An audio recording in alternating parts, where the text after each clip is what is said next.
नमस्कार बच्चों, आज हम शुरू करने वाले हैं नया चैप्टर अपना, जिसका नाम है डी और एफ ब्लॉक के तत्व। डी व एफ ब्लॉक के तत्व।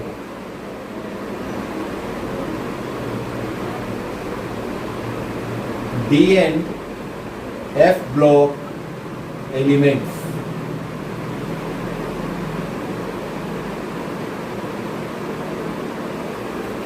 क्या होते हैं डी ब्लॉक के तत्व? सबसे पहले जो हम आज पढ़ेंगे वो सामान्य परिचय डी ब्लॉक तत्व का ही पढ़ेंगे और इन्हीं के बारे में आज हम डिस्कस करेंगे। डी ब्लॉक एलिमेंट, जैसा कि इनके नाम में लिखा है डी ब्लॉक।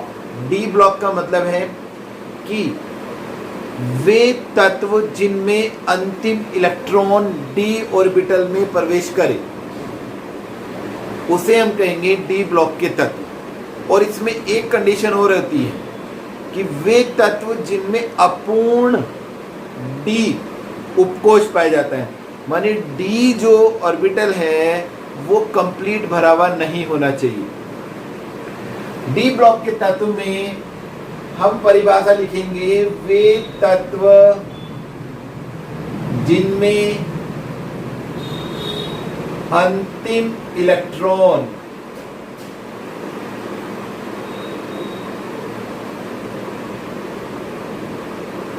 बाह्य कोश से पहली कक्षा अर्थात n-1 कोश के डी उपकोश में प्रवेश करता है।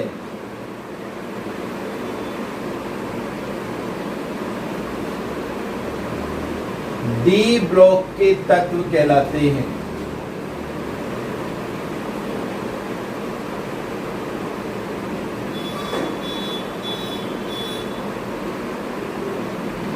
ये तत्व मुख्य रूप से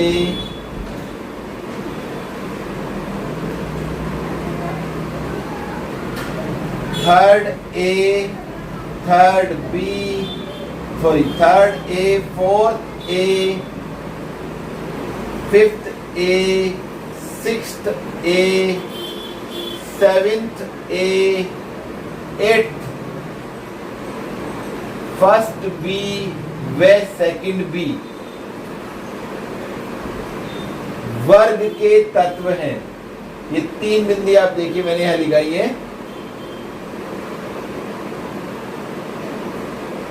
फर्स्ट बी व सेकंड बी वर्ग के तत्व हैं।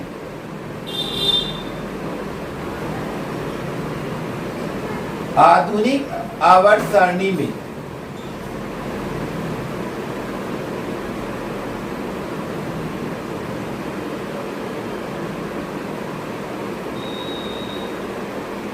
इन्हें क्रम से देखिए जरा, हमने बताया आपको third A, fourth A, fifth A, sixth A, seventh A, eighth, first B व सेकंड बी। ये मैंने आपको ऊपर बताया था। ये हमारी जो मेंडलीफ की आधुनिक आवर्त सारणी है उसकी बात है। यहाँ जो आधुनिक आवर्त सारणी की बात है ये उसकी बात है जो दीर्घाकार आवर्त सारणी है। इसमें इसका वर्ग होगा third, fourth, fifth, sixth, seventh. ये देखो तीन भागों में 8वां वर्ग विभाजित होगा। 8, 9, 10 ये तीन बिंदी इस बात को रिप्रेजेंट करती हैं कि इसके तीन कॉलम हैं। कितने कॉलम है? 3, 8, 9, 10, 11 व 12। यदि हम बात करें तो थर्ड ए को हम तीसरा वर्ग भी कहते हैं, फोर्थ ए को चौथा वर्ग भी कहते हैं, फिफ्थ ए को पांचवा कहते हैं, सिक्स्थ ए को छठा कहते हैं, सेवेंथ ए को सातवां और आठवें को 8, 9, 10 में डिवाइड करते हैं। फर्स्ट बी को 11 और सेकंड बी को 12। तो ये 3rd से लेके 12 तक के वर्ग हमारे डी ब्लॉक के तत्व में आते हैं। किस में आते हैं? डी ब्लॉक के तत्व में आते हैं। इन्हें संक्रमण तत्व भी कहा जाता है।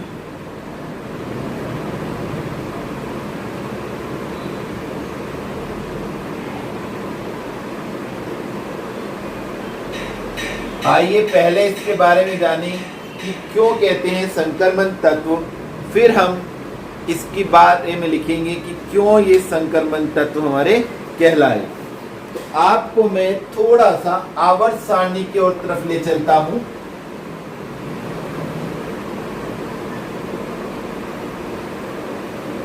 उसके बाद आप इस बात को नोट करेंगे। आवर्त सारणी में अगर आपको ध्यान हो, कुछ इस प्रकार से कॉलम बने हैं।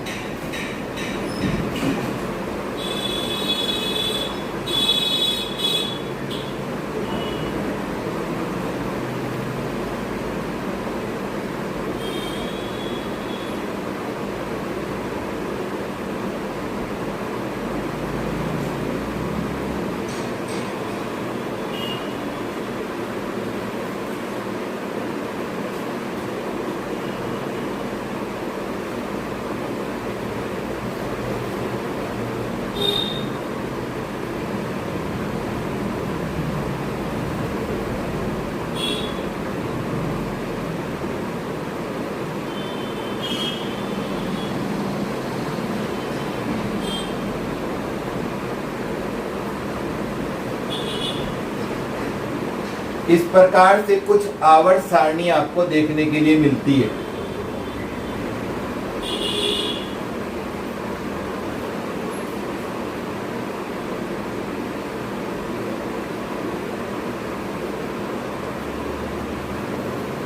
आपने देखो इस प्रकार की आवर्त सारणी है, और इस आवर्त सारणी में ये जो दो आपको मैंने पहले एक कॉलम दिखाए, इनको हम एस ब्लॉक के तत्व कहते हैं। और ये जो आपको 1 2 3 4 5 6 इधर टावर दिखाए हैं मैंने आपको 6 कॉलम, इन्हें हम पी ब्लॉक के तत्व कहते हैं। और बीच का जो ये हिस्सा है, ये हमारा डी ब्लॉक के तत्व कहलाता है।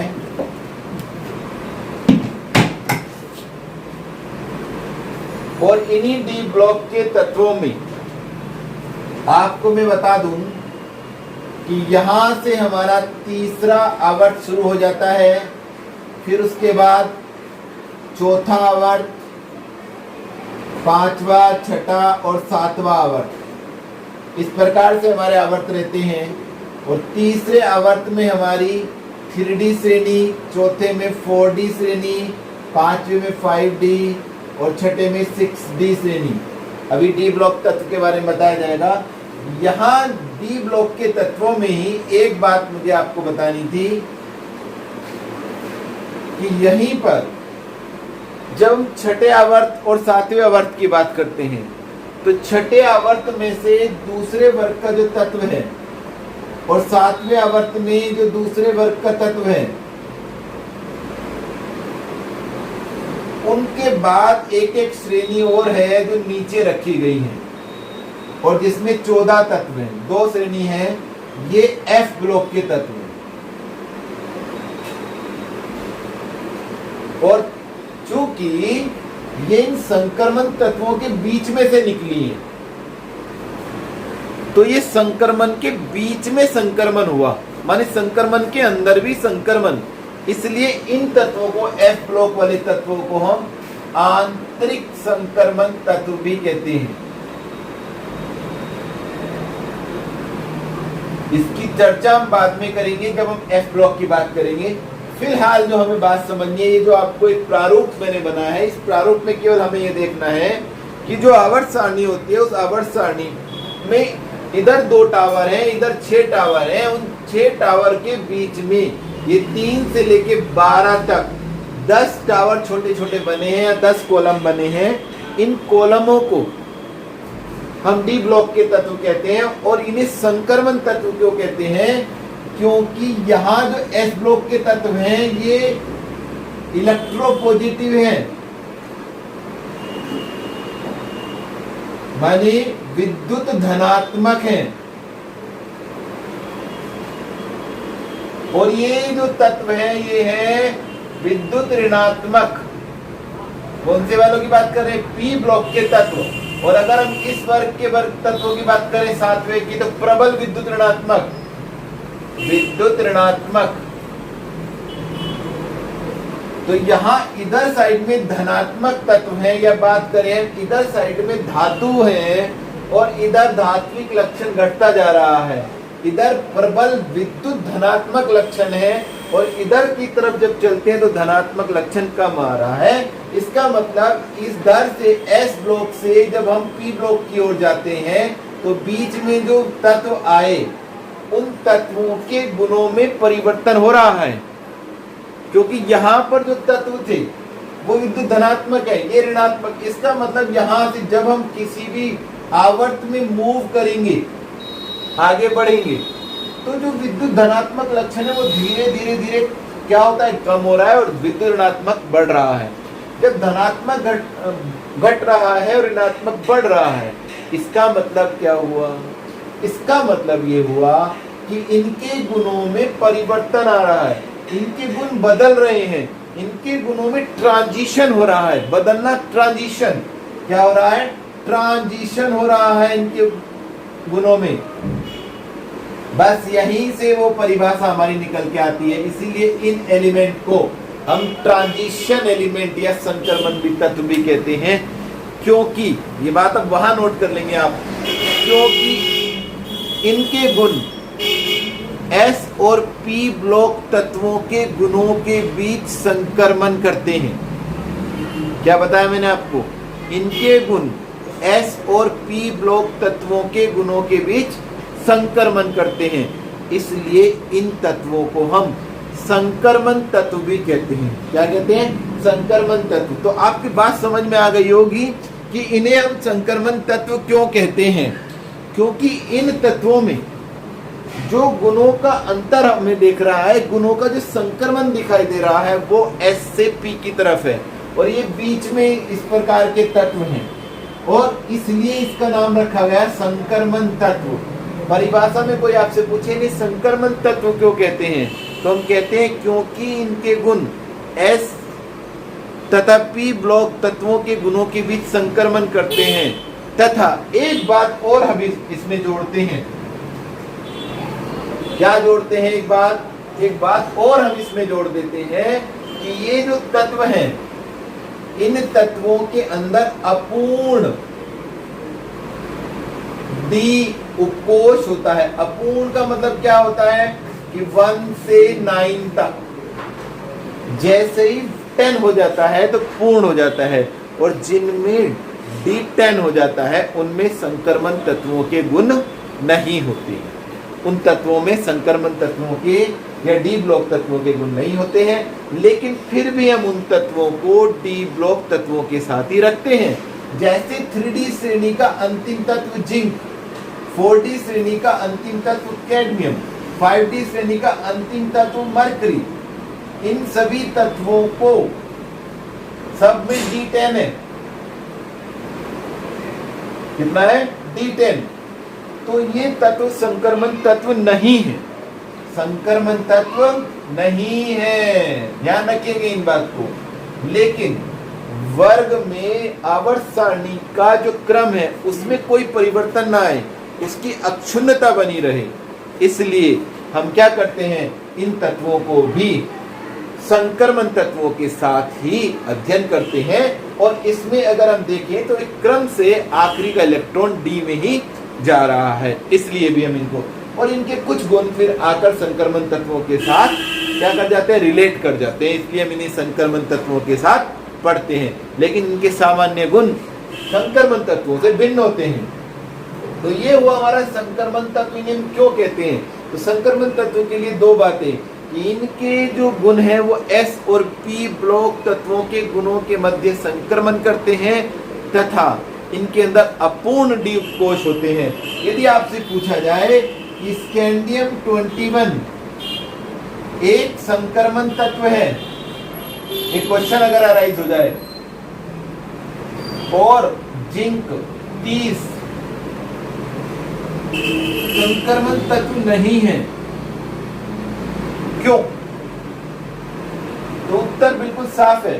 स्कैंडियम 21 का जब हम इलेक्ट्रॉनिक विन्यास बनाएंगे तो उसके अंदर 3d1 आता है, माने d में एक इलेक्ट्रॉन, अपूर्ण डी कोश, अपूर्ण डी कोश होने के कारण माने इनकम्प्लीट, अपूर्ण का मतलब इनकम्प्लीट डी ऑर्बिटल उनके अंदर है, इनकम्प्लीट डी सबशेल उनके अंदर है। तो ऐसे तत्व जिनके अंदर इनकम्प्लीट डी सबशेल होता है वो हमारे क्या कहलाते हैं? ट्रांजिशन एलिमेंट, संक्रमण तत्व, हिंदी में कहेंगे संक्रमण तत्व। और जिंक में D10 आ जाएगा। इलेक्ट्रॉनिक विन्यास आपको सिखाए जा चुके हैं कक्षा 11 में, मैं भी लिखूंगा भी जब इलेक्ट्रॉनिक विन्यास आएगा इसमें। तो आपको ये देख लेना है कि जिन तत्वों के डी वो उपकोष अपूर्ण है वे संक्रमण तत्व होते हैं। तो ये हो गई हमारी संक्रमण तत्व की परिभाषा। अब इन संक्रमण तत्वों को विभाजित किया गया है 4 श्रेणियों में। कितनी श्रेणियों में? 4 श्रेणियों में संक्रमण तत्व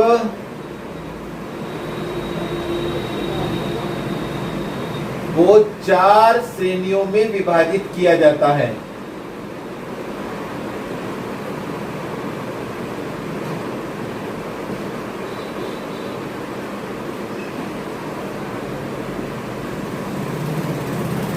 कौन कौन सी 4 श्रेणियां हैं? पहली, प्रथम संक्रमण श्रेणी,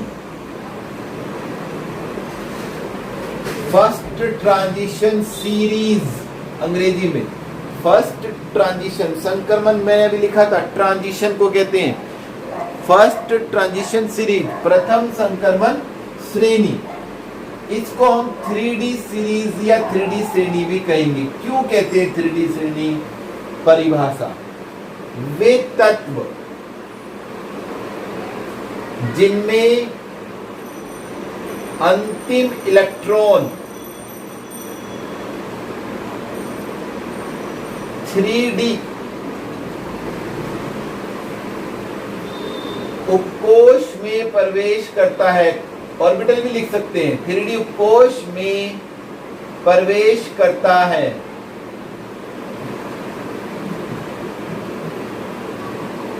थ्री श्रेणी के तत्व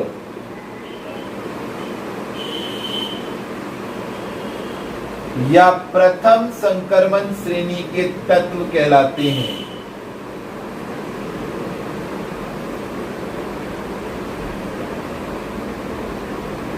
ये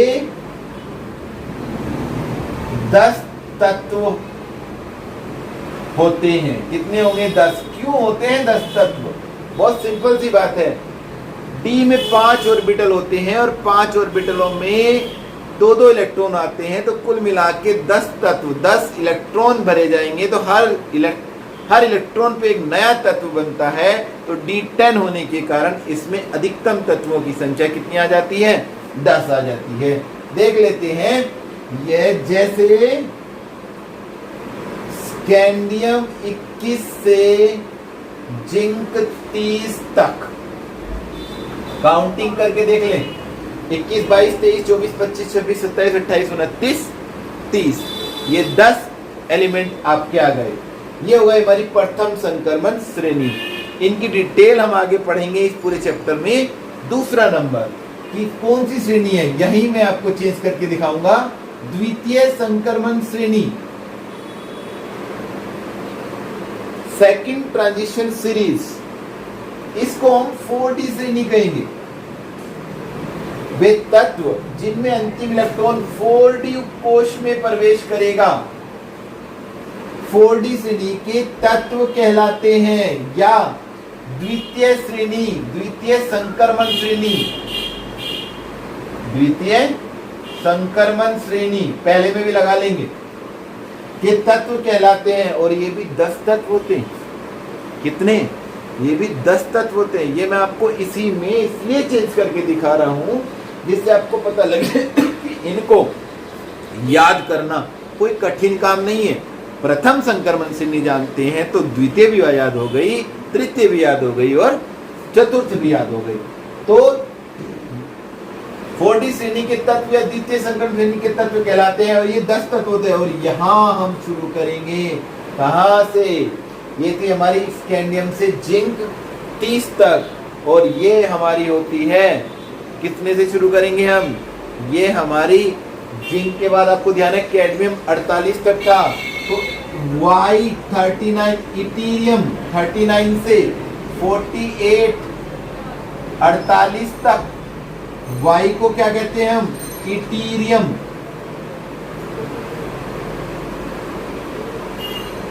और ये कैडमियम CD और 39 से 48 तक अगर आप काउंट करेंगे तो पूरे 10 तत्व आते हैं। तो इस प्रकार से ये आपकी कौन सी श्रेणी हो गई? दूसरी श्रेणी। अब तीसरी श्रेणी तृतीय संक्रमण श्रेणी।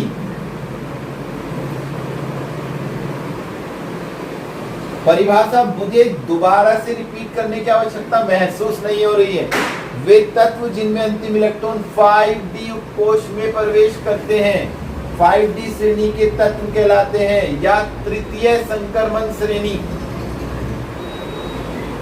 के तत्व कहलाते हैं। ये भी 10 होते हैं और इसमें आप थोड़ा सा ध्यान करेंगे, मैं लिखने जा रहा हूं ये किस प्रकार से चलती है। लैंथेनम La57 और फिर देखिए मैंने यहाँ कोमा दिया है और फिर हम लिखते हैं HF72 से Hg80 तक।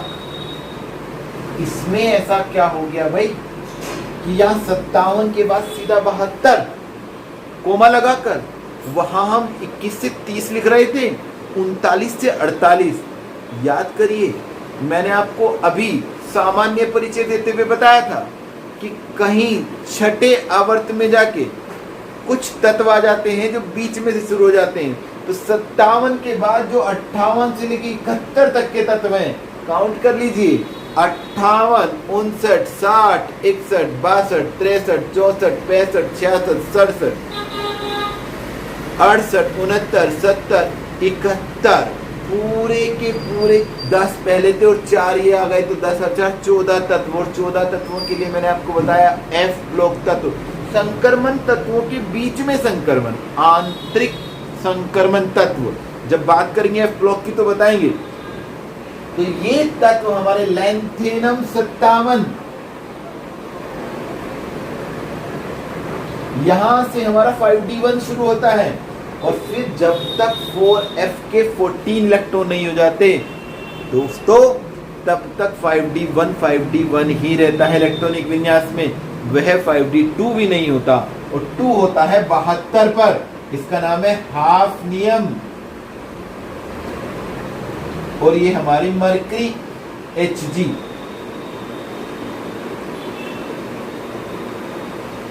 इस प्रकार से ये हमारी कितनी श्रेणी हो गई है? इन श्रेणियों की संख्या हो गई 3। और अब चौथी श्रेणी चतुर्थ संक्रमण श्रेणी 4 नंबर की। आप भी कह रहे होंगे कि बड़े आसान हो रहा है। आसान ही है, भारी है ही नहीं, आसान है। बस आपको थोड़ा सा ध्यान रखना है।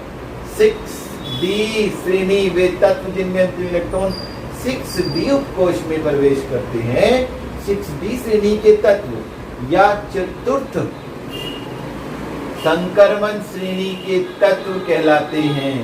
ये 10 होते हैं। जैसे यहां भी आपको ध्यान रखना है AC89 और 89 के बाद हम फिर गायब हो जाते हैं। कहां तक? 103 तक। और फिर हम शुरू करते हैं 104। कितने पे आते हैं? 104। 104 को कहेंगे हम UNQ।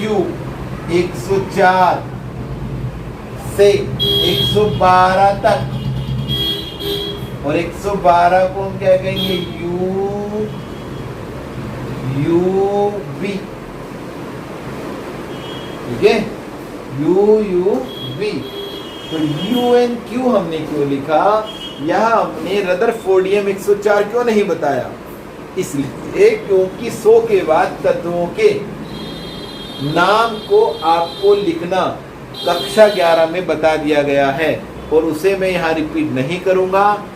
कुछ समय पश्चात अब वहाँ पर कक्षा 11 में चैप्टर शुरू हुआ है, जब वहाँ आएगा तो आप इसकी वीडियो देख लीजिएगा। विद इन 1 वीक वहाँ वीडियो आपको मिल जाएगी, तो उसमें आप देख लेना UUNQ और UUB क्यों लिखा है। मैं चाहता तो इनके वही नाम लिखता जो इनके नाम, लेकिन मैंने जान के आपको ये लिखा है। बाकी इसको कहते क्या है दूसरे सब उसमें वो आप अपने आप देखेंगे, मैं नहीं बताने वाला हूँ आपको। तो UNQ अननील क्वाडियम, क्या नाम होगा पूरा, अननील लिख देते हैं नीचे। ये AC बोले तो एक्टिनियम, और ये होगा अननील क्वाडियम, और ये होगा अन बाइयम।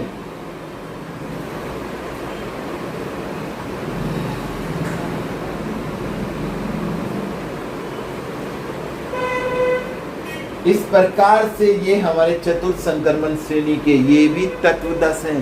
तो ये 40 तत्व संक्रमण श्रेणी के तत्व कहलाते हैं, डी ब्लॉक के तत्व कहलाते हैं। 4 श्रेणियां हैं इसमें, ठीक है।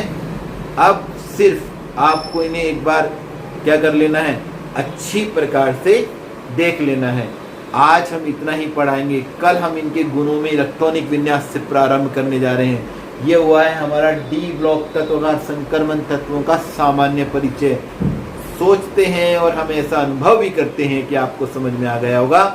घर पर रहिए, मास्क लगाइए जब भी बाहर निकलिए और सुरक्षित रहिए, और मन करे तो अपने फ्रेंड्स को, अपने दोस्तों को बताइए कि इस चैनल पे आप केमिस्ट्री पढ़ सकते हैं, उनका भी भला हो जाएगा और हमारा एक सब्सक्राइबर भी बढ़ जाएगा। Thank you.